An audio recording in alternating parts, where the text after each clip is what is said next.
አሰላሙ አሌይኩም ወራህመቱላሂ ወበረካቱ። ውድና የተከበራችሁ የአብዱልአዚዝ ቤተሰቦች ሰላም ብያለው። ውዶቼ በያላችሁበት የዓለም ዳርቻ ሰላማችሁ ብዝት ተትርፍ ይበል እያልኩኝ እንግዲህ ዛሬ በአብዱ ቤት ተገኝቻለሁ ማለት ነው። አህባቢ አበረታቱት።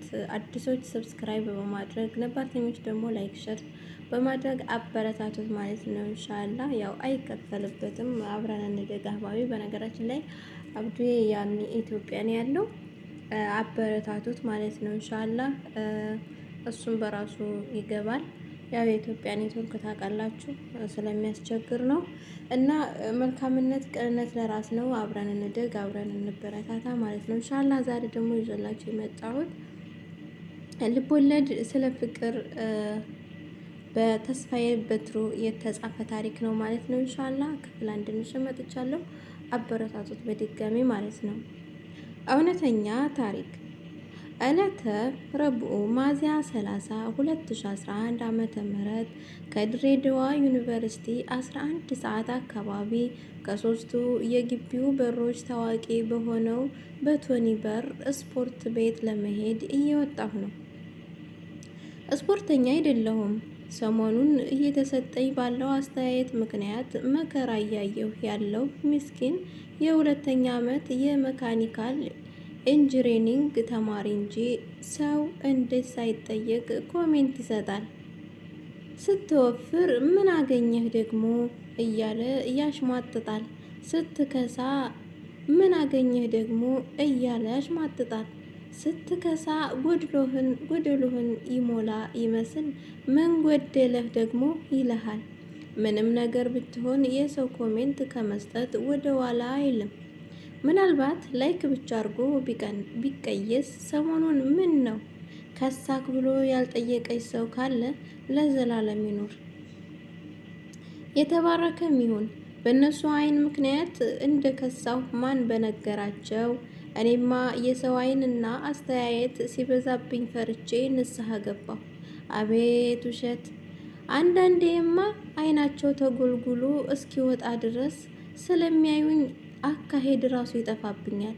ውይ ማጋነን ስንወድ ግን የሆነ ቀን ብልጭ አለብኝና ለምን ስፖርት አልጀምርም ብዬ ከራሴ ጋር የአስቸኳይ ጊዜ አዋጅ ስብሰባ ተቀወጥኩ። ውሳኔውም በርታ፣ ጠንክር፣ አይዞህ፣ ከጎንህ ነን፣ ጀምር የሚል ነበር። ለዚህም ውሳኔ የድሬዳዋ ዩኒቨርሲቲ ተማሪዎች የድጋፍ ሰልፍ አካሂደዋል። አቤት መበጥረቅ! ይኸው ጠንክሬ ተፍ ማለት ከጀመርኩ ቀናቶች እየተቆጠሩ ነው። ወደ ስፖርት ቤቱ እያቀናሁ እያለ ፊት ለፊት መንገድ ላይ በእኔ ስትሬት በጣም የምታምር የቤት መኪና መጣች። መንገድ ልልቀቅ ብዬ ትንሽ ወደ ጫፍ ፈቀቅ አልኩኝ። መኪናዋ ግን እኔ ወደ ሄድኩባት ቦታ መታ ጭራሽ እግሬ ስር ደርሳ ቆመች። በሁኔታው በጣም ተናድጃለሁ። በዛ ላይ ተደናግጫለሁ። የመኪናው ሞተር ሲጠፋ ይሰማኛል። ወዳው ከመኪናው ውስጥ በግምት በእኔ ዕድሜ የምትገኝ በጣሙን የምታምር ልጅ ወርዳ ፊት ለፊቴ ቆመች። አይኔ ሲደነግጥ ልቤ በምት ሲያጅበው ያስታውቀኝም ነበር። መኪናዋን በአይኔ ቃኝቼ ብቻዋን እንደሆነች አረጋግጫለሁ። አይኔን ካየች በኋላ እስኪ ጨንቀኝ ጥብቅ አድርጋ አቀፈችኝ። ያልጠበቅኩት ስለነበር የኔ እህት ችግር አለ? ሰው ተሳስተሽ እንዳይሆን ስላት በድጋሜ አየችኝና ጭራሽ ጉንጬን ሳመችኝ። በድርጊቱ ስለተገረምኩኝ ይቺ ልጅ ግን ጤነኛ ነች እያልኩኝ ልብ ብዬ ማየት ጀመርኩ። ደግሞ እኮ ከዛሬ ውጪ አይቻት አላውቅም። ቀጥላ በእጆቿ እጆቼን ስትይዘኝ በቃ ይቺ ልጅ እኔን የሚመስል ፍቅረኛ አላት ብዬ አሰብኩ። አይኖቿ ውስጥ የሚታየኝ የፍቅር ስሜት አይኔ ውስጥ ገብቶ እምባዬን አመጣው። ምስኪን ነገር ትመስላለች። ቢሆንም ግን እጄን ለማላቀቅ ሞከርኩኝ። እሷ ግን ይብለጥ ግጥም አርጋ ያዘችኝ። ግራ ሲገባኝ እኔ ይሄ ነገር ፕራንክ ነው እንዴ ብዬ ካሜራ ለመፈላለግ በአንገቴ ዞር አልኩኝ። ሰፈሩ ግን ያለ ወትሮው ጭር ብሎ ስለነበር ማንም አልነበረም። ምንም ማድረግ እንዳለብኝም አላወቅኩም፣ ግን በጣም ጨንቆኛል። እሷ እስካሁን አፍ አውጥታ አልተናገረችም። ከዓይኔ ላይ ግን ዓይኗን ለሰኮንድ እንኳን አልነቀለችም። እጆቼ በእጆቿ እንደታሰሩ፣ ዓይኖቼ ከዓይኖቿ እንደተፋጠጡ፣ ስሜቶቿ ጭምር ሰውነቴ ሙሉ እንደወረሩ፣ ሁለታችንም ግትር ብለን ከቆምን ብዙ ደቂቃዎች ተቆጠሩ። እንደ ዛሬ ሲጨንቀኝ ትዝ አይለኝም። ሀሳቤ ለሁለት ተከፍሏል።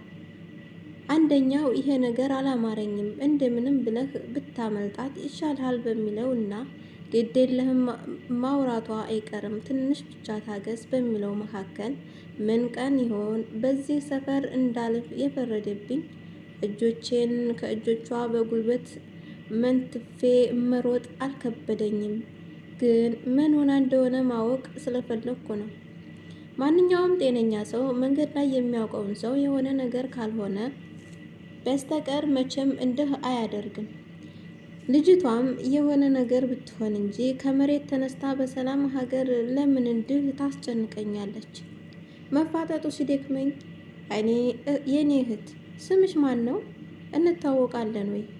ከኔ ምንድን ነው የምትፈልጊው? የሚሉትን ጥያቄዎች አከታትዬ አቀረብኩላት። የደነገጠች ትመስላለች። እንዳውም ከፊቷ ላይ ያነበብኩት ነገር ቢኖር እንዴት ትለኛለህ? ስንቱን አብረን እንዳላሳለፍን አይነት ነበር። እስካሁን አፏ አልተከፈተም። ነገረ ስራዋ ሁሉ ግን ፍቅረኛዋ እንደሆንኩ አይነት ሆነብኝ።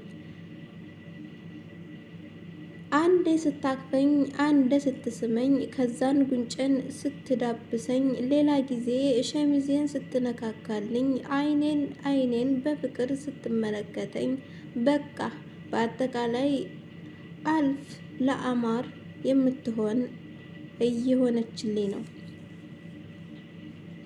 እኔ ደግሞ በጭንቀት ልፈነዳ ምንም አልቀረኝም። እስካሁን ስላልተነፈሰች ይህች ልጅ ማውራት ስለማትችል ፍቅሯን እየገለጸችልኝ ይሆን እንዴ እያልኩ አሰብኩ። ብቻ ምን ያላሰብኩት አለ። እሷ ግን እኔን በማግኘቷ ደስ ያላት ትመስላለች። ልክ የእናቱን ጡት እንዳገኘ ጨቅላ ሕፃን እያየችኝ ትቦርቃለች። በማላቀው ነገር ከማላውቃት ልጅ ጋር ለመጀመሪያ ጊዜ ከ10 ደቂቃ በላይ ለዚያውም ድምጿን ሳልሰማ ቆምኩኝ። ዝምታዋ አስፈራራኝ።